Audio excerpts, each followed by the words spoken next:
ये कहानी है 1938 की,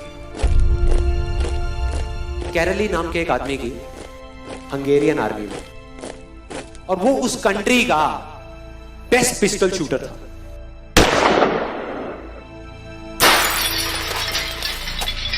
जितनी भी नेशनल चैंपियनशिप्स हुई थी उस कंट्री में, उसको वो जीत चुका था।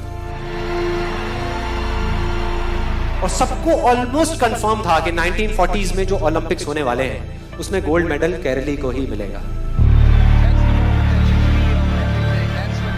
और उसने सालों से ट्रेनिंग करी थी। उसका एक ही सपना था, एक ही फोकस था कि मुझे अपने इस हाथ को दुनिया का बेस्ट शूटिंग हैंड बनाना है, बेस्ट बनाना है, बेस्ट बनाना है। और वो कामयाब हो गया, उसने बना लिया बेस्ट शूटिंग हैंड। सिर्फ 2 साल का फर्क था। 1938 में एक आर्मी का ट्रेनिंग कैंप चल रहा था, क्योंकि वो आर्मी में था, तो एक एक्सीडेंट हो गया। उसके उसी हाथ में जिससे उसने गोल्ड मेडल जीतना था, उसमें एक हैंड ग्रेनेड फट गया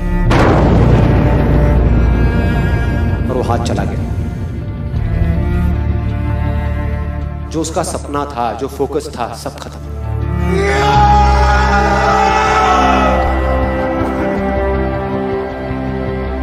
उसके पास 2 रास्ते थे। एक तो ये कि वो बाकी की पूरी जिंदगी रोता रहे और कहीं जा करके छुप जाए, या अपना जो गोल था जिस पे उसने फोकस किया हुआ था उसको पकड़ करके रखे। तो उसने फोकस किया उस पे नहीं जो चला गया था, जो उसके पास नहीं था। उसने फोकस किया उस पे जो उसके पास था।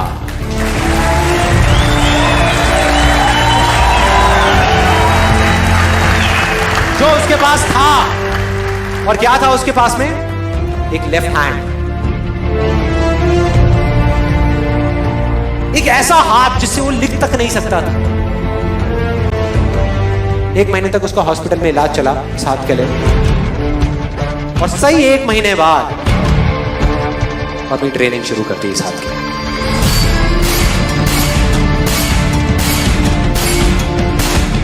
ट्रेनिंग के 1 साल बाद, मतलब कि 1939 में वो वापस आया। नेशनल चैंपियनशिप्स हो रही थी वहीं पे हंगरी में, और बाकी भी बहुत सारे पिस्टल शूटर्स थे वहां पर। उन्होंने जा करके उसको कांग्रेचुलेट किया, कहा कि यार देखो, ये होता है जज्बा, ये होती है स्पोर्ट्समैन स्पिरिट, कि इतना सब कुछ होने के बाद भी तुम यहां पर आए हो हमको देखने के लिए और हमारा हौसला बढ़ाने के लिए। किसी को नहीं पता था कि वो 1 साल से अपनी ट्रेनिंग कर रहा था लेफ्ट हैंड की, और उसने जवाब दिया, मैं यहां पर तुम्हारा हौसला बढ़ाने नहीं आया, तुम्हारे साथ कॉम्पीट करने आया हूं, तुमसे लड़ने आया हूं, तैयार हो जाओ। और कंपटीशन हुआ। बाकी सब वहां पर जितने भी लोग थे वो कॉम्पीट कर रहे थे अपने बेस्ट हैंड से। ये कॉम्पीट कर रहा था अपने ओनली हैंड से, ओनली हैंड से। कौन जीता? The man with the only hand, केरली, जीत गया। लेकिन वो यहां नहीं रुका। उसका गोल क्लियर था कि मुझे इस हाथ को, इस कंट्री का नहीं, इस पूरी दुनिया का बेस्ट शूटिंग हैंड बनाना है। उसने अपना सारा फोकस उठा करके डाला 1940 पे, जब ओलंपिक्स होने वाले थे। लेकिन 1940s के ओलंपिक्स कैंसिल हो गए वर्ल्ड वॉर की वजह से।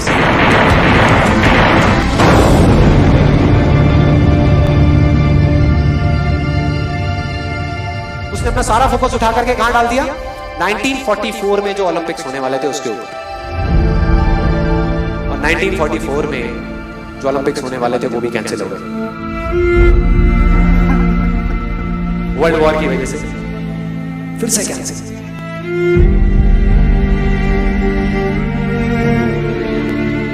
उसने अपना सारा फोकस उठा करके डाल दिया 1948 के ओलंपिक्स में। 1938 में उसकी एज थी 28 साल, 1948 में उसकी एज हो चुकी थी 38 इयर्स।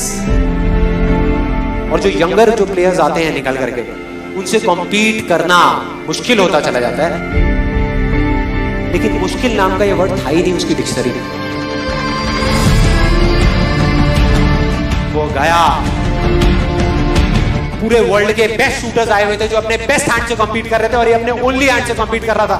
और कौन जीता? The man with the only hand.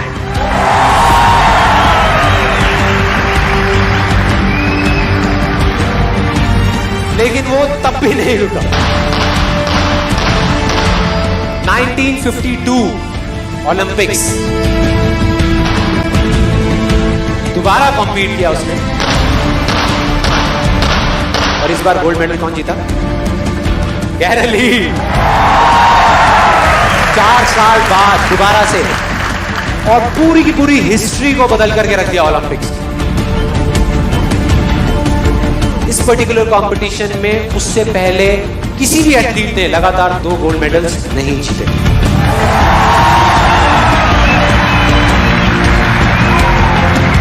अब किसी भी लूजर के पास चले जाओ, उसके पास लिस्ट होगी बहानों की कि मैं इस वजह से फेल हुआ अपनी लाइफ में, इस वजह से मैं कुछ नहीं कर पाया। बहुत लंबी लिस्ट है।